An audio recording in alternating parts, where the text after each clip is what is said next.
매일 아침 당신은 어떤 풍경을 마주하셨나요? 사람들로 꽉 찬 지옥철 안 지친 얼굴들 속에서 한 젊은이의 작은 친절이 시작됩니다. 하지만 그 평범한 친절이 대한민국 부동산을 움직이는 거물의 눈에 띄고 심지어 50년 전부터 이어진 기막힌 인연의 실마리가 될 줄 누가 상상이나 했을까요? 겉모습만 보고 사람을 판단했던 한 남자와 인생의 진정한 가치를 찾아가는 한 청년의 이야기. 여러분의 마음을 울릴 놀라운 반전과 함께 삶의 가장 소중한 인연을 되새기게 할 감동적인 여정이 지금 바로 시작됩니다. 화창한 봄 햇살 아래 웅장한 자태를 이뤄낸 명진 실버타운. 푸르게 물결치는 잔디 정원과 칼날처럼 정돈된 산책로는 보는 이로 하여금 탄성을 자아냈지만 왠지 모르게 차갑고 인위적인 느낌을 지울 수 없었습니다. 3층 높이의 건물은 최신식 설계로 고급스러움을 뽐냈고 정문에는 금빛 글씨로 새겨진 명진 실버타운 간판이 빛나고 있었습니다. 그 아래 새겨진 최고의 프리미엄 실버 라이프를 약속합니다. 라는 문구는 마치 잘 짜인 연극의 시작을 알리는 듯 했습니다. 가족 방문의 날, 평소보다 북적이는 주차장에는 고급 승용차들이 쉴 새 없이 드나들었습니다. 말끔한 정장 차림의 직원들은 숙련된 미소로 방문객들을 맞이했지만 그들의 눈빛은 어딘가 모르게 건조하고 형식적으로 느껴졌습니다.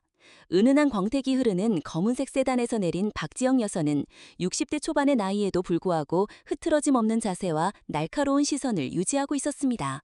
대한민국 노인 복지 분야의 거목이자 행복 실버 연구소의 냉철한 분석가인 그녀에게 이곳은 단순한 안식처가 아닌 오랜 시간 골마온 사회적 문제의 축소판이었습니다. 화려한 샹들리에가 빛나는 로비는 고급 가구와 은은한 꽃향기로 가득했지만 박지영의 예리한 눈은 벽면에 걸린 행복한 노인들의 사진 뒤에 숨겨진 옅은 그림자를 포착했습니다. 중앙에 걸린 10주년 기념사진 속 인물들의 표정은 어딘가 굳어 있고 그들의 웃음소리는 메아리처럼 공허하게 울리는 듯 했습니다. 어서 오십시오. 명진 실버타운입니다. 누구를 만나러 오셨습니까? 안내데스크 직원의 친절한 목소리에는 기계적인 음성이 섞여 있었습니다. 오늘 입소 상담 예약한 박지영입니다. 박지영은 노련한 사회사업가처럼 부드럽게 답했지만 속으로는 주변의 모든 것을 분석하고 있었습니다. 이곳의 인력 배치 비율은 법적 최저 기준을 간신히 맞춘 것이군. 명목상으론 문제가 없겠지만 실제 케어에는 턱없이 부족할 것이다. 30대 후반의 이진희 간호총괄 실정이 다가와 냉랭한 눈빛으로 박지영을 훑어보았습니다. 박지영 어르신, 간호사 경력이 있으시다고요? 흥미롭네요. 하지만 이곳의 규칙은 저희가 정합니다. 아시겠죠? 그녀는 박지영이 내민 다소 허술한 경력증명서를 매섭게 노려보았습니다. 박지영은 미리 준비한 능숙한 답변으로 그녀의 의심을 간신히 잠재웠습니다. 오래전 작은 병원에서 잠시 몸담았을 뿐입니다. 기록이 잘 남아있지 않을 수도 있지요. 이진희는 여전히 의심스러운 눈빛을 거두지 않았지만 박지영의 완벽한 준비와 침착한 태도 앞에서 더 이상 캐묻지 못했습니다. 로비를 지나 중앙홀로 향하는 박지영의 귀에 최민준 원장의 우렁찬 목소리가 들려왔습니다. 50대 중반의 그는 단정한 외모와 번지르르한 언변으로 방문객들을 사로잡고 있었습니다. 저희 명진 실버타운은 단순한 노후시설이 아닙니다. 어르신들의 존엄하고 행복한 삶을 위한 최고의 선택, 바로 프리미엄입니다. 그의 목소리에는 과장된 자신감이 넘실거렸지만 박지영은 그의 가면뒤에 숨겨진 차가운 계산기를 꿰뚫어 보는 듯했습니다. 그들이 외치는 프리미엄은 과연 누구를 위한 것일까? 원장의 연설 곳곳에서 최고, 최첨단, 프리미엄과 같은 단어들이 반복될수록 박지영의 마음속에는 싸늘한 의문만이 커져갔습니다. 그녀의 속삭임처럼 낮은 내레이션이 이어졌다. 그들이 말하는 프리미엄은 노인들의 존엄이 아닌 오직 수익성에 대한 프리미엄이었다. 가족 방문 행사의 떠들썩함이 가시고 며칠 후 명진 실버타운에는 무거운 침묵만이 감돌았습니다. 박지영은 박지영이라는 평범한 노인의 이름으로 이곳에 발을 들였습니다. 로비에서 그녀를 맞이한 이진희 실장의 눈빛은 이전보다 더욱 차갑고 경계하는 빛을 띠고 있었습니다. 박지영 어르신, 다시 한번 말씀드리지만 이곳의 모든 규칙은 저희가 정합니다. 어르신께서는 그저 저희의 안내를 따르시면 됩니다. 박지영은 2인실로 안내받았고 굳게 닫힌 방문을 열자 창가에 앉아 깊은 생각에 잠긴 듯한 노인이 그녀를 맞이했습니다. 그는 바로 전직 기자였던 김성훈이었다. 그의 무표정한 얼굴에는 오랜 세월의 흔적과 함께 깊은 절망감이 드리워져 있었다. 안녕하세요. 박지영의 조심스러운 인사에 김성훈은 힘없이 고개를 끄덕일 뻔이었다. 김성훈의 방은 늘 창밖만을 향했지만 그의 귀는 늘 복도의 작은 소음들, 직원들의 속삭임, 그리고 노인들의 신음소리에 촉각을 곤두세우고 있었다. 그것은 기자 시절 특종을 쫓던 습관이었다. 며칠 동안 박지영은 조용히 주변을 관찰했습니다. 형식적인 미소 뒤에 숨겨진 직원들의 냉담함, 텅 빈 눈빛으로 하루하루를 보내는 노인들의 모습, 그리고 도움이 필요한 노인들의 간절한 외침을 외면하는 무책임한 태도까지. 이곳의 인력 배치 비율은 법적 최저 기준을 간신히 맞춘 것이군. 명목상으론 문제가 없겠지만 실제 케어에는 턱없이 부족할 것이다. 박지영은 자신의 학자적 지식으로 실버타운의 시스템을 냉정하게 분석했습니다. 저녁 식사 시간, 식당은 활기 없는 침묵 속에 숟가락 부딪히는 둔탁한 소리만이 간헐적으로 울려 퍼졌다. 활기찬 대화는 없었다. 영양가 없어 보이는 식사를 마주한 김성우는 씁쓸한 표정으로 입을 열었다. 이곳의 프리미엄은 아마도 가족들에게 보여주기 위한 허울뿐이겠죠. 우리는 그저 시간을 벌어주는 존재들일 뿐입니다. 그의 목소리에는 깊은 체념과 함께 억눌린 분노가 담겨 있었다. 그리고 그는 조심스럽게 자신의 아내 나정숙 여사의 이야기를 꺼냈다. 진실은 발로 뛰어야만 얻을 수 있는 법인데 안락함에 속아 가장 소중한 것을 잃었다. 김성우는 아내의 일기장을 보여주며 이곳에서 겪었던 그녀의 고통과 마지막 순간까지 기록을 놓지 않았던 그녀의 강인함을 이야기했다. 그날 밤 박지영은 몰래 방을 나와 어둠 속을 걸었다. 간호사실 문틈으로 흘러나오는 희미한 불빛 아래 당직 간호사는 이어폰을 꽂고 스마트폰 화면에 집중하고 있었다. 응급벨은 여러 군데에서 희미하게 빛나고 있었지만 그녀는 눈길조차 주지 않았다. 박지영은 냉정하게 그 광경을 카메라에 담았다. 이런 식의 안일한 대처가 한 사람의 생명을 앗아갈 수도 있다는 것을 당신들은 정말 모르는 걸까? 그녀의 마음속 깊은 곳에서부터 차가운 분노가 끓어올랐다. 며칠 후 박지영은 2층 급방에서 고통스러워하는 오은주 할머니를 발견했다. 그녀는 즉시 간호사실에 도움을 요청했지만 돌아온 것은 무관심한 답변뿐이었다. 과거 간호사로 일했던 경험을 떠올린 박지영은 오은주 할머니의 상태가 심상치 않음을 직감하고 강력하게 항의했고 결국 할머니는 뒤늦게 병원으로 옮겨져 혈전증 치료를 받을 수 있었다. 이 일을 계기로 실버타운의 노인들은 박지영에게 마음을 열기 시작했다. 그들은 자신들이 겪었던 부당한 대우, 방치, 그리고 숨겨진 고통들을 털어놓았다. 김성우는 박지영에게 나정숙 여사의 유품을 다시 한번 살펴보았더니요. 그녀가 아끼던 낡은 뜨개질 도구에서 발견한 암호화된 영수증 조각과 이상한 숫자 배열이 적힌 종이를 건네주었다. 박지영은 그녀의 날카로운 분석력으로 그 암호의 의미를 파헤치기 시작했다. 이 숫자는 단순한 의료비가 아니야. 마치 이중장부 같군. 최민준 원장의 과거 행적과도 연결되는군. 소장님, 어느 날 밤 김성우는 떨리는 목소리로 박지영을 불렀다. 확실합니다. 저는 당신이 평범한 노인이 아니라는 것을 느꼈습니다. 박지영은 더 이상 숨길 필요가 없다고 판단하고 자신의 정체를 밝혔다. 김성우는 놀라움과 동시에 깊은 안도를 느끼는 듯했다. 나 같은 실패한 기자에게도 마지막으로 진실을 마주할 기회가 온 건가? 며칠 뒤 박지영은 휴게실에서 뜨개질을 하는 척하며 계단 쪽에서 들려오는 최민준 원장과 이진희 실장의 대화를 엿들었다. 인건비를 더 줄여야 합니다. 야간 근무 인원을 최소화하고 난방 시간도 줄이세요. 최민준의 차갑고 단호한 목소리가 들려왔다. 어차피 이 늙은이들은 금방 잊어버립니다. 중요한 건 오직 수익뿐입니다. 최민준 원장의 낮고 비릿한 웃음소리가 복도를 타고 흘러내려왔다. 그 웃음은 인간의 존엄성을 짓밟는 악마의 속삭임처럼 들렸다. 박지영은 분노를 억누르며 그들의 대화 내용을 꼼꼼히 기록했다. 그날 밤 김성우는 박지영에게 간호사실 약품 보관실의 허술한 보안 시스템과 야간 순찰 시간을 알려주었다. 저쪽 복도 CCTV는 사각지대입니다. 밤 12시 15분 당직 간호사가 순찰도는 5분 동안 잠입할 수 있습니다. 박지영은 그의 도움을 받아 몰래 간호사실에 침입하여 약품 관리 대장, 비품 구매 내역, 그리고 수상한 자금 거래 기록들을 디지털 카메라에 담았다. 이런 허술한 재고 관리료는 분명히 비리가 숨겨져 있을 거야. 회계 장부만으로는 알 수 없는 진실은 언제나 이런 곳에 있는 법이지. 결정적인 순간이 다가왔다.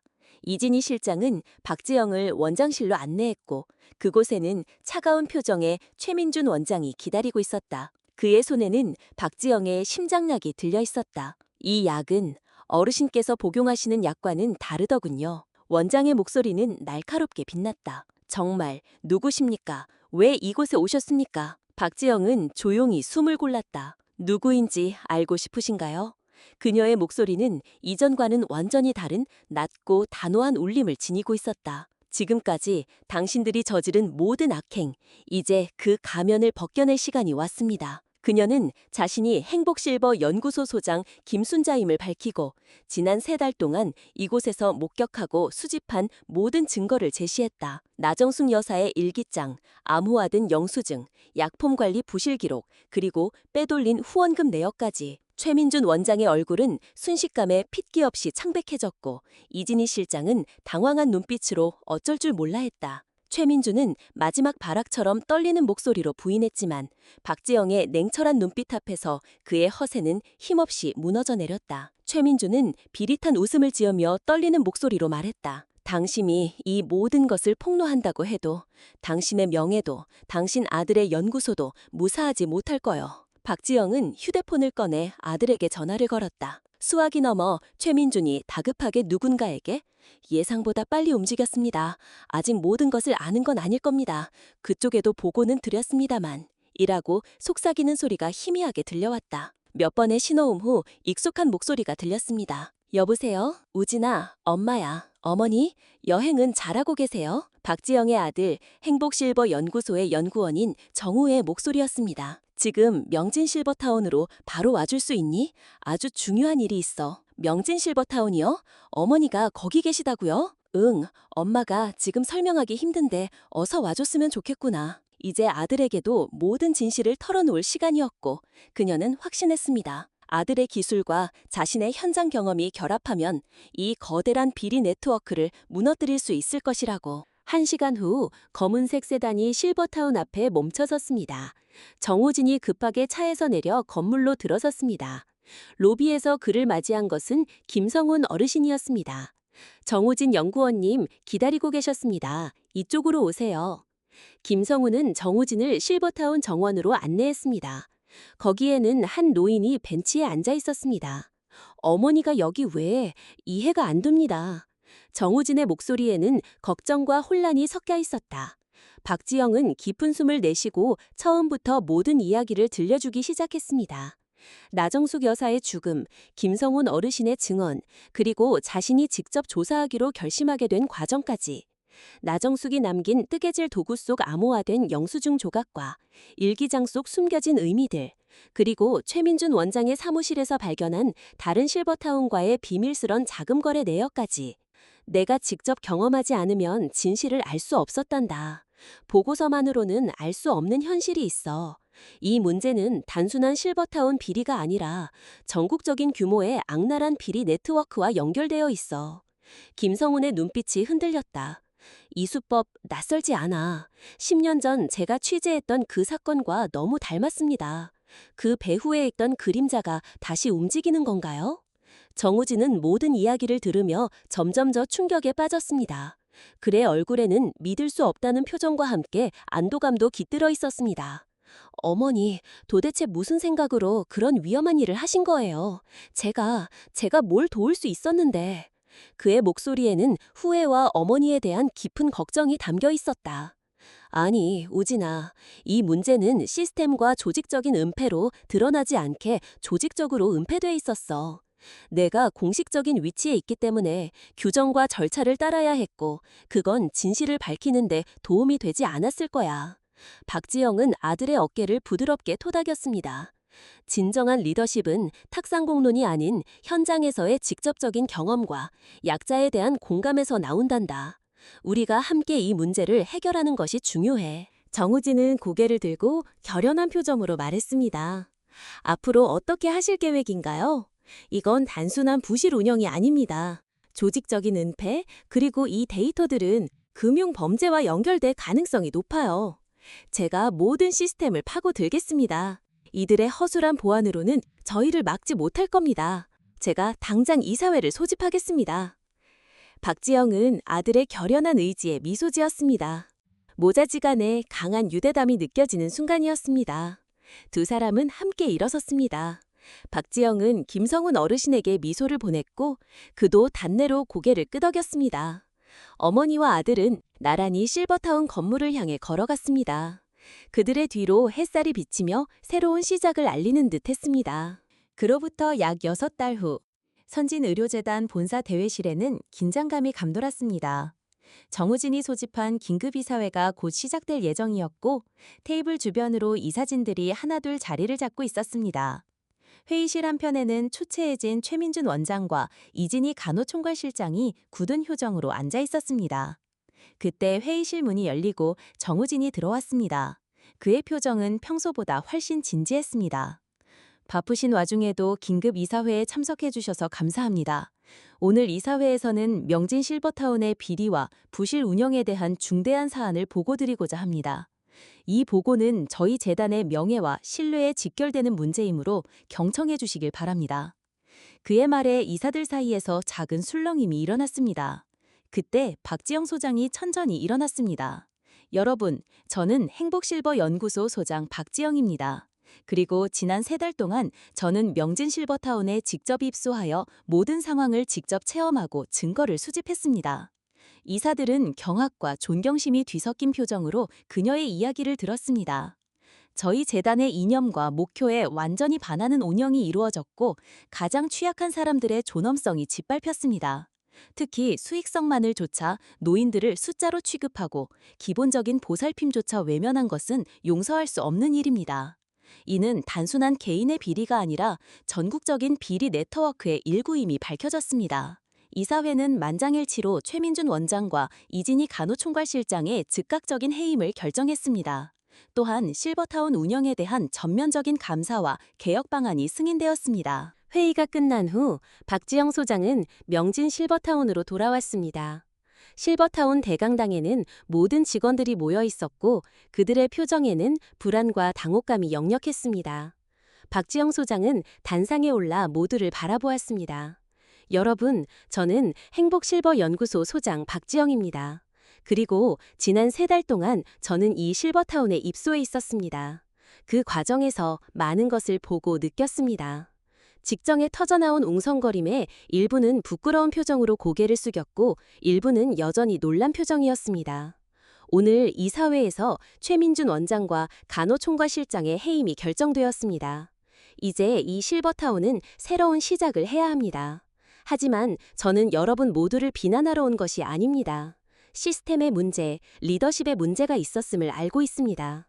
저는 한때 간호사로 일했고 행복실버연구소에서 노인복지를 연구하는 학자로서 노인케어의 어려움을 잘 알고 있습니다.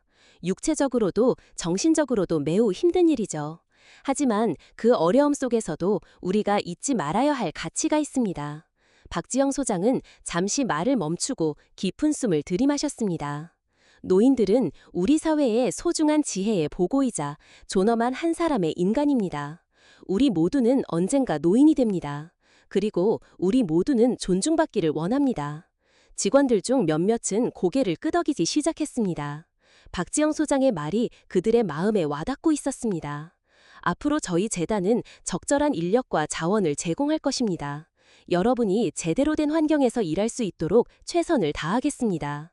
그리고 그 대가로 여러분도 노인들을 가족처럼 그리고 존엄한 인격체로 돌봐주시길 부탁드립니다. 회의실은 조용했지만 그 침묵 속에서 뭔가가 변하고 있었습니다. 직원들의 눈빛이 달라지고 있었습니다. 새로운 원장이 부임하고 정호진 연구원의 지휘 아래 IT 시스템과 재무감사가 철저히 이루어졌습니다. 박민아 신입 간호조무사는 용기를 내어 내부 고발에 동참했고 명진 실버타운은 대대적인 개혁에 들어갔습니다. 처음에는 일부 직원들이 여전히 불신하거나 저항했지만 박지영 소장과 새로운 경영진의 꾸준한 소통과 지원, 그리고 박민아와 같은 젊은 직원들의 헌신적인 노력으로 실버타운은 서서히 개선되기 시작했습니다. 꽃이 만개한 명진 실버타운 정원에서 햇살이 느릿쬐는 어느 봄날 오후, 정원 곳곳에서는 노인들이 다양한 활동을 즐기고 있었습니다. 푸른 잔디는 화보 속 그림처럼 완벽했지만 이제는 인위적인 듯한 칼 같은 정돈감 대신 자연스러운 생기가 가득했다. 일부는 화단에 꽃을 심고 일부는 벤치에 앉아 책을 읽거나 대화를 나누고 있었습니다. 휠체어 바퀴가 복도를 스치는 소리나 기침 소리 대신 노인들의 활기찬 대화 소리와 잔잔한 웃음소리가 정원을 가득 채웠다. 강영우 어르신은 다른 노인들과 함께 활기차게 바둑을 두고 있었고, 오은주 할머니는 물리치료사의 도움을 받아 활짝 웃으며 재활운동을 하고 있었습니다. 그들의 얼굴에는 이전과는 확연히 다른 생기와 활력이 넘쳐 흘렀습니다. 벌써 반년이 지났군요. 정말 많은 것이 달라졌어요. 김성훈 어르신이 주변을 둘러보며 감탄했습니다. 그의 눈빛에는 만족감이 깃들어 있었습니다. 네, 정말 많이 달라졌어요. 박지영 소장은 미소를 지으며 대답했습니다. 그녀도 지난 시간 동안의 변화를 되돌아보고 있었습니다. 옆에서 가만히 하늘을 바라보던 김성훈 어르신이 박지영에게 말했습니다. 고맙습니다, 박지영 소장님. 이제 정수기도 저도 편안히 눈을 감을 수 있겠어요. 이곳에 진짜 진실을 알릴 수 있게 되었으니 저의 마지막 기사도 완성된 것 같습니다. 박지영 소장은 그의 얘기를 들으며 가만히 미소 지었습니다. 이제 명진 실버타운의 모든 노인들은 행복하고 존엄한 노년을 보낼 수 있을 것입니다. 그녀의 시선은 멀리 뻗어나갔다. 이것은 명진 실버타운만의 문제가 아니었다. 우리 사회 전체가 노인 복지라는 중요한 숙제를 안고 있었고, 오늘 이 변화는 그 긴 여정의 시작일 뿐이었다. 박지영은 새로운 희망의 씨앗이 움트고 있음을 느꼈다. 그 씨앗이 온 세상에 퍼져나갈 때까지 그녀의 싸움은 계속될 것이다. 오늘의 이야기는 여기까지입니다. 구독을 눌러주시면 매일 올라오는 영상들을 더 빠르게 보실 수 있습니다. 영상이 재미있으셨다면 좋아요도 부탁드립니다.